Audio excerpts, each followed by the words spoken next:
Good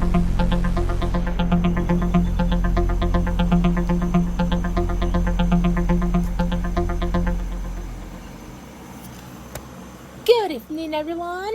Hello. We are back again, episode 11. I am so glad that this is going so far, even though I have gotten a little bit messy because of my new schedule. But here we are again, a new episode of Talking Nets.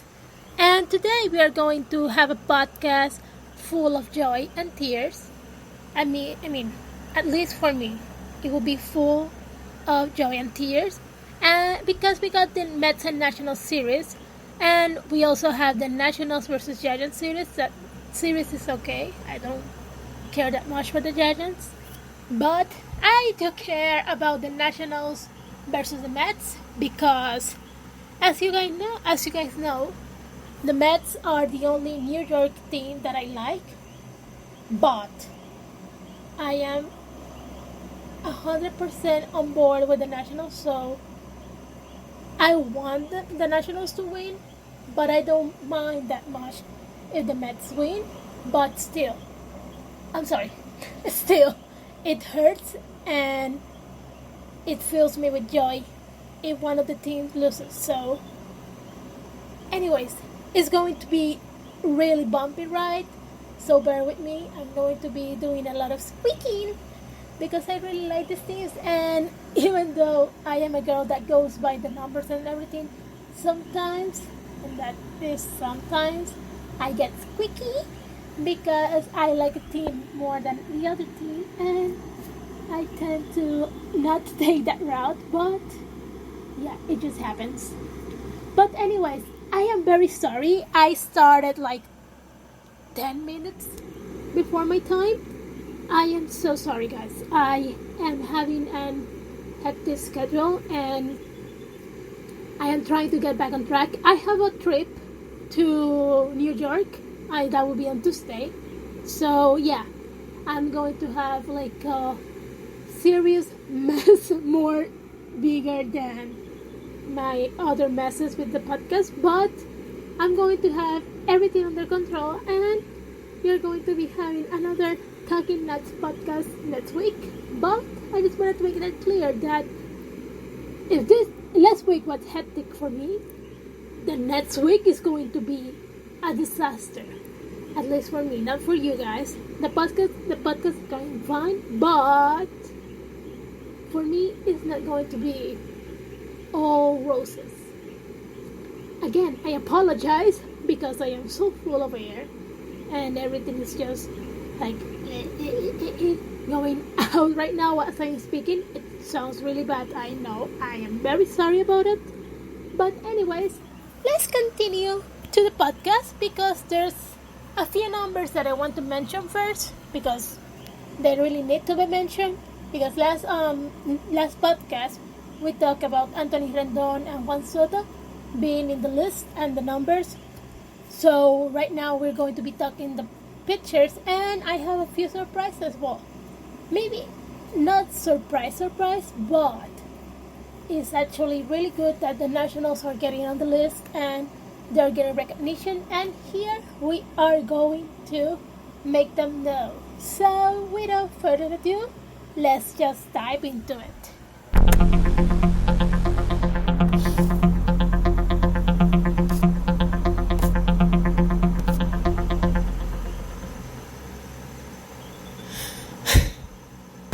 Okay, sorry. First of all, we have Sean Doolittle with 24 saves so far. On the list, he's currently leading number 4 on the list, and he is actually tied up with one of the greatest closers in baseball history. And I am not saying the greatest because it's just the same as me, Puerto Rican. It's just that he's actually really good, though he's not having that much of a good start with his new team. This one, the one that is tied with Sean Doolittle, is Edwin Sugar Diaz. They have both 24 saves so far. And I'm going to be really honest, the fact that Sean Doolittle can say that his head-to-head with Sugar Diaz is just amazing. I want to see that, and I want to see him, Doolittle, do more than that, because I know that he's capable of, and he has great power over his throw, and he can do better. So for me, it's really good that he's right there with Edwin Sugar Diaz, and that inspires me. I mean, that gives me the sense that Doolittle can actually do more, and he's going to be doing it. So thank you and good luck to Sean Doolittle, and let's hope that he can surpass those 24 saves. Hopefully, yes.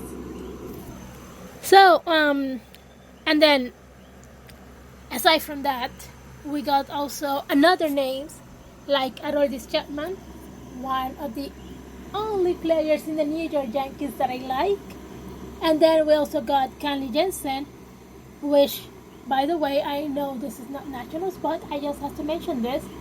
Kenley Jensen and Edwin Sugar Diaz went head-to-head in the WBC 2017 when Puerto Rico played against the Netherlands, and for me, it was the best closer pitching moment in the game. Like, so far the best. You got the game 3-3, and the best pitcher is the one that keeps the game 3-3 to go extra innings. And both of them did amazingly good, and I am so proud. So having Sean Doolittle share spaces with Sugar Diaz, Aroldis Chapman, and Kenley Jensen, that is amazing. Top of the top. Anyways, so we got another list, and that will be Matt Scherzer with a WHIP of .99, and then Stephen Strasburg with a WHIP of .104. So that will be two of the lead four starters for the Nationals in sharing the lead with the list with the absolute best starter of all. That will be Justin Verlander. So just knowing that our pitchers, like I say, our pitchers, as in the Nationals pitchers, are sharing lists with the best of the best. That means, yes, they are stepping up their game, they are doing their best as they can, and they are showing that they are one of the absolute best. And they can pass from being the elite of the elite in the Nationals to be the elite of Major League Baseball. And I am actually very proud of that, and you guys should be too. So, yeah, go and let's just keep going to the games and keep showing these guys that we are seeing what they are doing, we are seeing their efforts, and we are going to support them no matter what, because your support actually is the things that drive these players to do their best.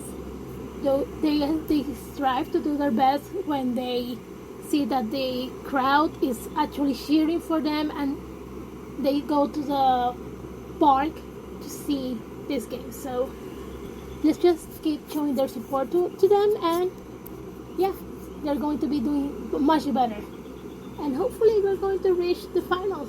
I am very sure of that. So yeah, let's just take a break because I need to get my air.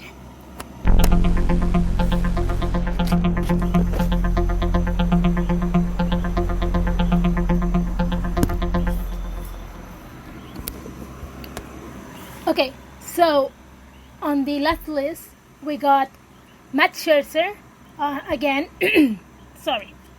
leading another list of the ERAs. His numbers were 2.41 ERA, and he was there with, who else? I am not saying this because it's Puerto Rican, but come on guys, the great Jose Berrios. Both of them actually top of the top, and I am very proud that this is happening. The Nationals are getting recognition. I already said that, I know. Just both. Anyways, so we got Scherzer, Doolittle, and Strasburg making headlines last week, and you know what? We're going to make them the players of the week. So go ahead and look up information on them, and yeah, because we already gave information of them a few weeks ago. But keep on looking up information, keep on having their headlines and everything. So yeah, those are our players of the week because of their great efforts and their great headlines, and yeah, the great numbers that keep on being good instead of going bad and sour. Yeah.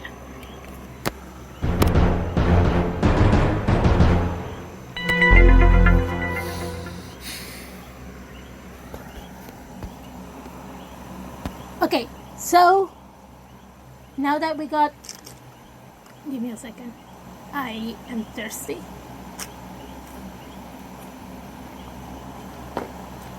Okay, before we get into our other part, I want to make this known that the Nationals are in the second place in the National League East with a record of 62.55 and a .530 average.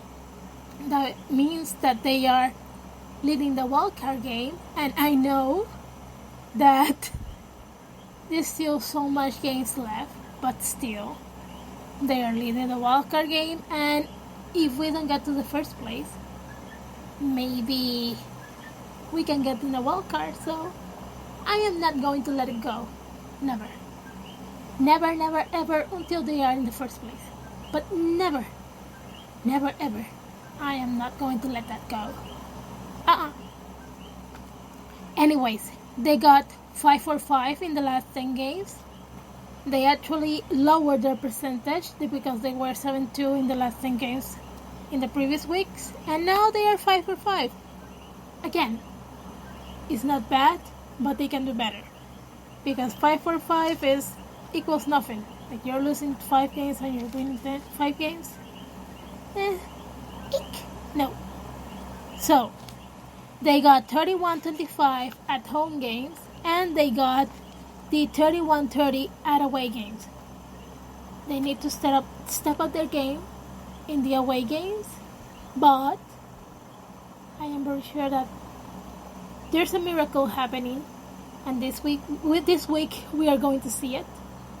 Right now we are starting up with the good foot, and hopefully, I am not going to say anything. Hopefully, whatever happens, I am not going to say it. I am not going to damage the reputation that we are having, so I'm going to shut my front door.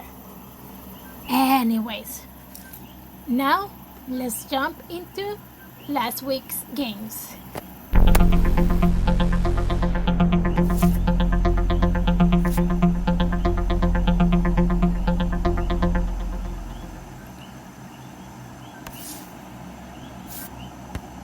Before we start, I just want to say that the Nationals are winning the game of today 6-2, and that we're going to be talking about next week. And right now, let's jump into August 5th, 2019, the Nationals versus Giants. 9 scoreless innings and only 7 hits for the Giants. That will be top of the third. Wait, give me a second. Top of the third, single by Rendon to center field. Eaton scores, and that will be 1-0 the Nationals. Top 5, Matt Adams at home plate. Trey scores on a balk, Eaton to third on a balk, and Juan Soto to second on a balk. After that, Adams doubles to the right field, Eaton scores, and Soto to third base. 3-0 the Nationals, they go running. Top 9. This is not something that you see every day. I was static. I had to replay that a bunch of times. A double steal, Rendon steals the home plate, and Soto steals the second base, and that will be 4-0. The Nationals win this game. Players of the game, Anthony Rendon and Juan Soto. Single by Rendon with 2 outs, and on the top again, let me rephrase that. Single by Rendon with 2 outs on the top of the 9th inning. Single by Soto with 2 outs, and a perfect double steal from our all 2 star players, Soto and Rendon,